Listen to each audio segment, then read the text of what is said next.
2025 DSC ఎస్ఐపిఏలో అడిగినటువంటి question 19 టీములు knockout టోర్నమెంట్లో పాల్గొన్న 7th బై ఏ క్వార్టర్లో ఏ నెంబర్ టీంకి ఇస్తారని అడిగారు.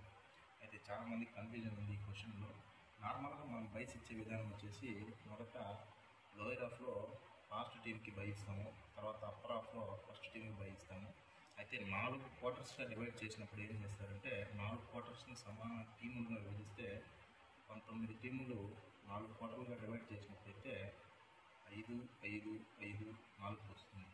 అయితే మొత్తం బైస్ వచ్చేసి 13 బైస్ వస్తుంది. ఈ 13 బైస్ని కూడా విభజించే ప్రక్రియ ఎలా ఉంటుందంటే ప్రతి క్వార్టర్ని సపరేట్ చేసుకోవాలి. Q1, Q2, Q3, Q4.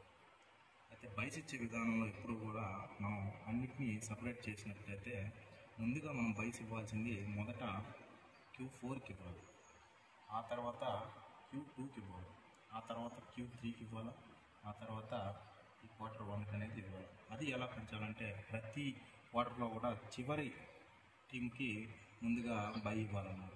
ఎలా అంటే మొదటి బై ఇక్కడ ఇచ్చాం, రెండో బై మనం అనుకున్నట్టు రెండో క్వార్టర్లో చివరిగా రెండో బై ఇచ్చాం, మూడో బై ఇక్కడ ఇస్తాం, నాలుగో బై మొదటి క్వార్టర్లో ఇస్తాం.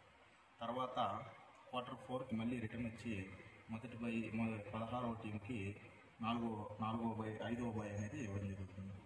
ఆ తర్వాత 6వ బై ఇక్కడ ఇస్తాం, 7వ బై థర్డ్ క్వార్టర్లో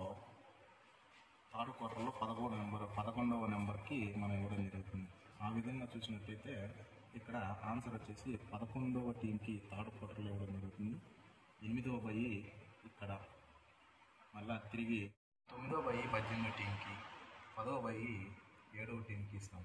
ఆ తర్వాత 12వ బై 11వ బై అనేది 12వ టీంకి, ఆ తర్వాత 12వ బై 2వ టీంకి, చివరగా మళ్ళీ తిరిగి 4వ క్వార్టర్కి వస్తే ఈ టీంకి 17వ టీంకి చివర 13th బై ఇస్తాం. ఆ తర్వాత కంటిన్యూగా మ్యాచ్ నిర్వహించినట్లయితే మనకు అనుకున్న విధంగా ఎక్కడ కూడా పొరపాటు జరగకుండా ప్రతి టీంకి కూడా ఇలాగా అనుకున్నట్టు మ్యాచ్లు జరుగుతూ వస్తాయి. మొదటి రౌండ్లో మనకి దాదాపు 1, 2, 3 మ్యాచ్లు అయితే జరగడం జరుగుతుంది.